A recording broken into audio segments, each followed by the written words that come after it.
touch grass, touch grass.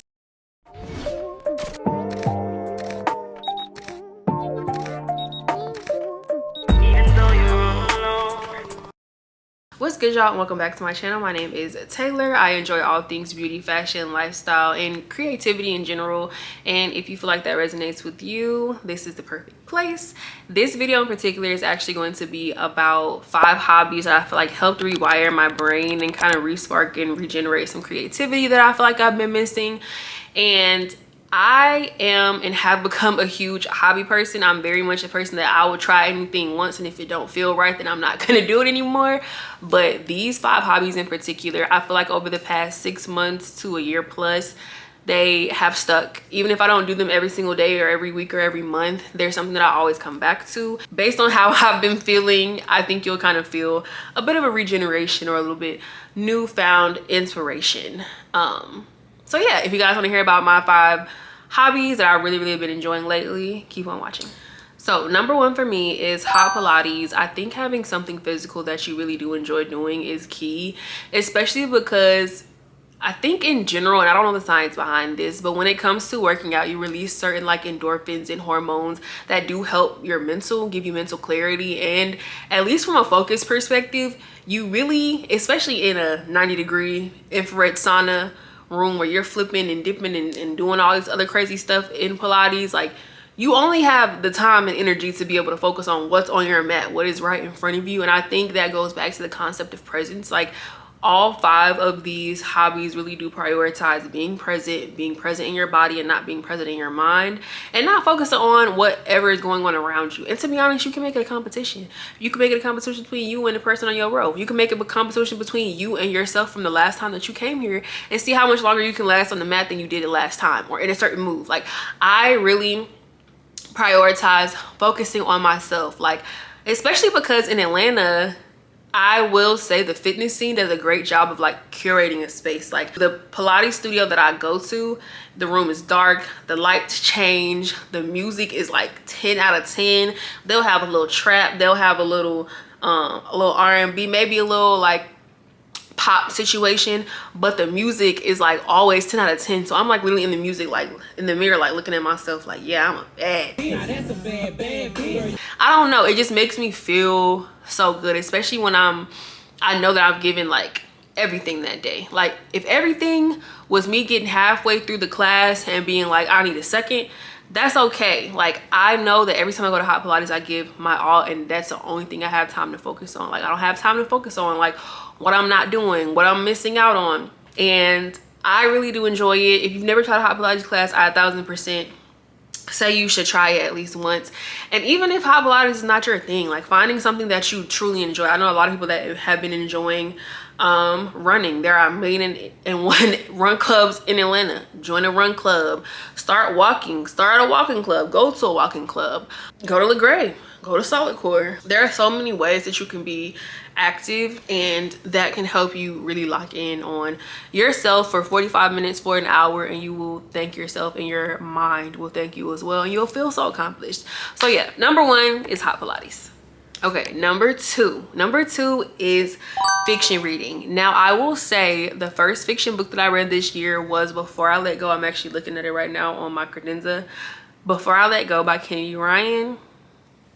That book just revived something in me. Like I don't know what it was, but over the past, I want to say 1.5 to 2 years, I was telling myself I need to start reading more books. I need to start, you know, self-help. You know, we're a lot of girls, we're in our self-help era. We want to read all of the books like a Let Them and Atomic Habits and what else is it? We go for all of the self-help books. There's no we. I was going for all of the self-help books at one point in time, and I would notice myself, and this sounds insane, I would notice myself get to like the last 1 or 2 chapters and just stop reading the book. Not finish it, never come back to it, just stop reading the book. And I'm just like, what is wrong with me? Like I would literally look at the book and walk past it every single day.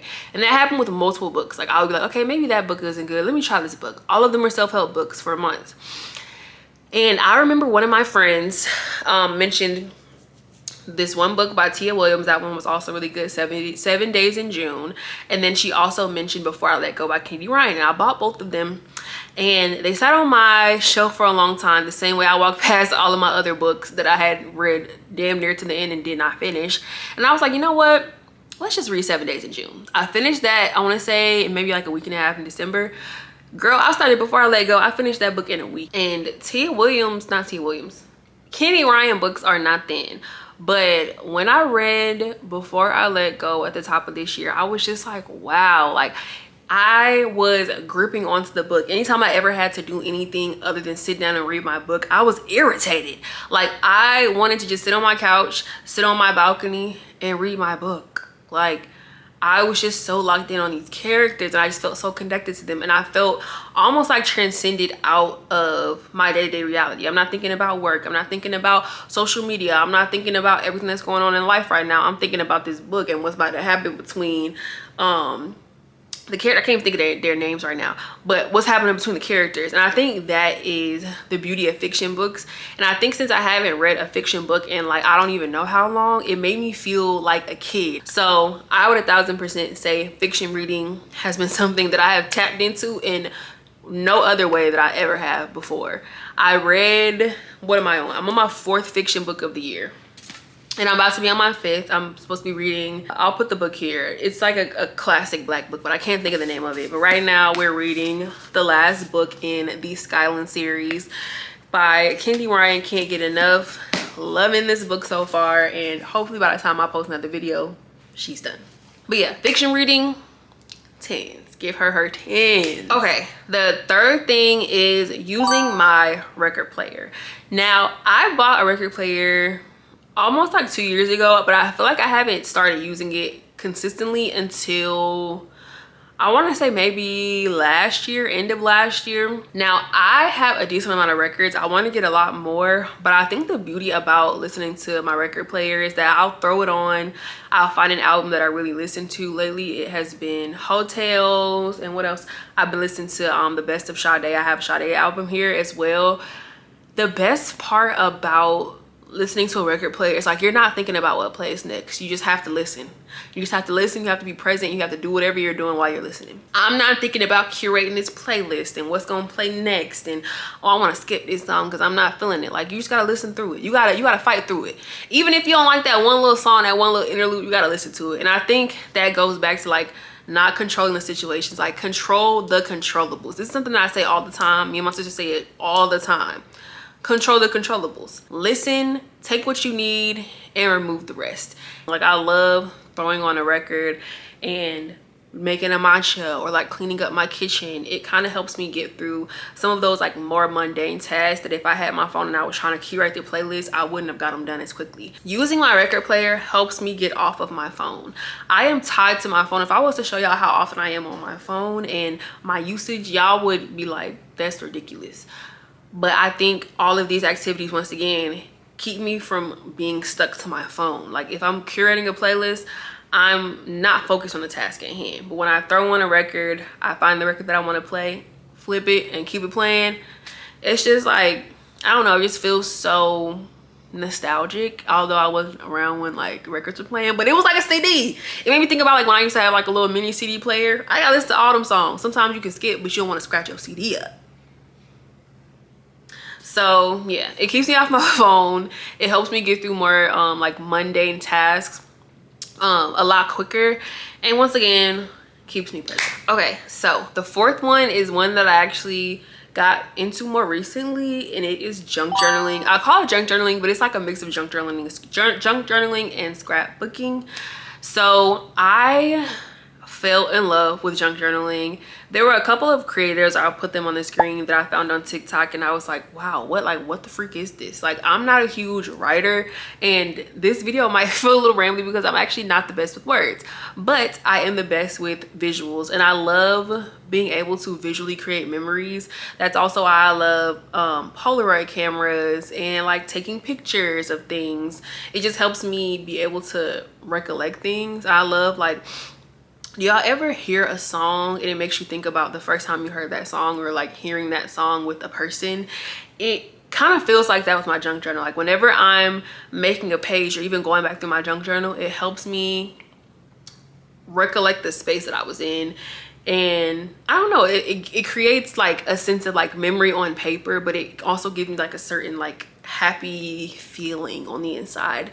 And I think it's just like a great way for me to be able to create memories and record my memories. Like I collected a bunch of stuff while I was in Miami for my solo trip for my birthday, and I'm gonna make a spread for that. Junk journaling helps me record my memories in a way that doesn't have to be perfect, but also allows for me to create using the things that I have. And I'm not gonna lie, I buy a lot of stuff from my junk journals, but I also use a lot of things that I have. Like I think junk journaling has also made me be a lot more conscious about like throwing things away. Like I have been very intentional about like not just tossing things and seeing how I can repurpose them. So it helps me be resourceful, but it also helps me to like mash things together. Like it makes me think about like when I was in art in elementary school, and we would do like collages for the cover of our sketchbooks, and I would always like pull a bunch of random things, and my teacher would always say like, you don't have to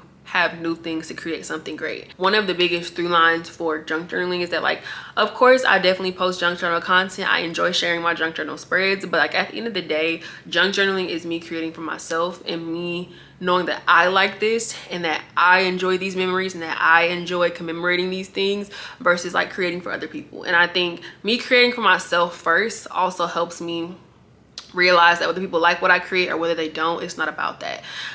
It's about starting a conversation. It's about sharing and getting the thing that's inside of me out into the world, because I think that's like what God put us here for, right? Like God put us here to create, to share our creation, and even if people don't like it, that's not my problem. And I think sometimes I internalize that, like when I create things and they don't necessarily resonate or they don't connect with people, it bothers me. But I think in junk journaling, it helped me realize that everything I create doesn't have to be palatable for other people. I have to like it, and it has to be in a certain way pleasing to God because he put it on my heart to do. But it's not about people being accepting of it. It's about me doing it and me being proud of what I created. So yeah, junk journaling, creating memories, and creating for myself has just been a world of a difference. And it also just gives me like that like kid like craft time. Like I can't be a kid. I can't have a kid feeling.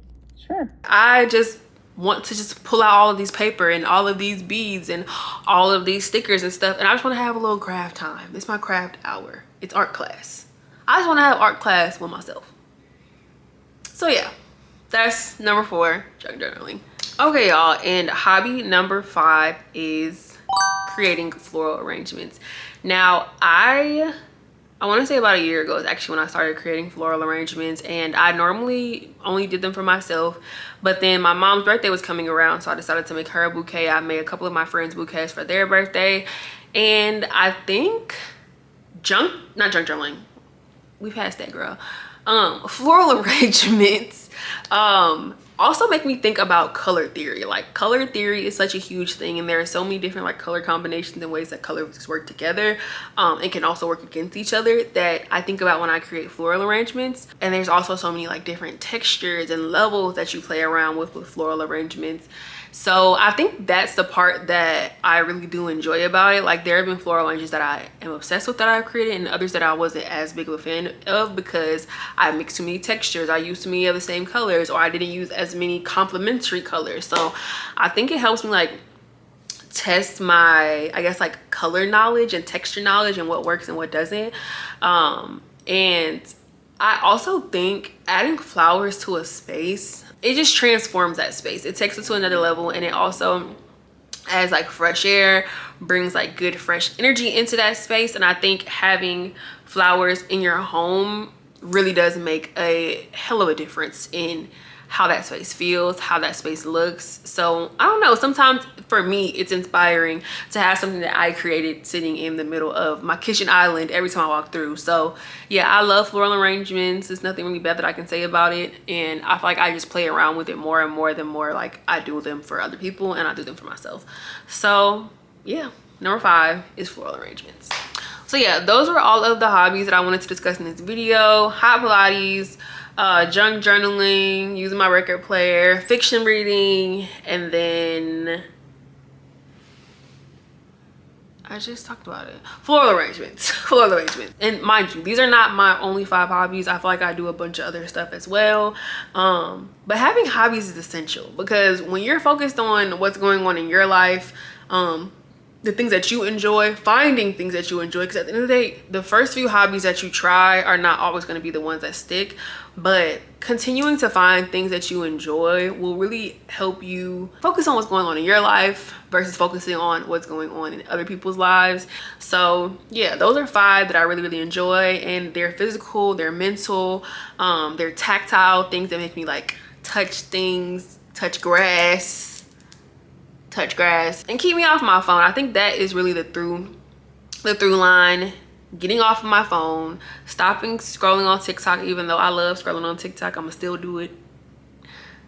Yeah, I'm probably about to do it after this.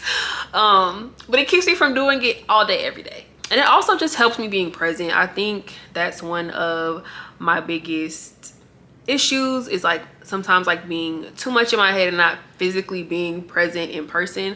So I think doing things that I enjoy and I can focus on in that moment helps me not be in my head, but helps me to be in my body and to be present.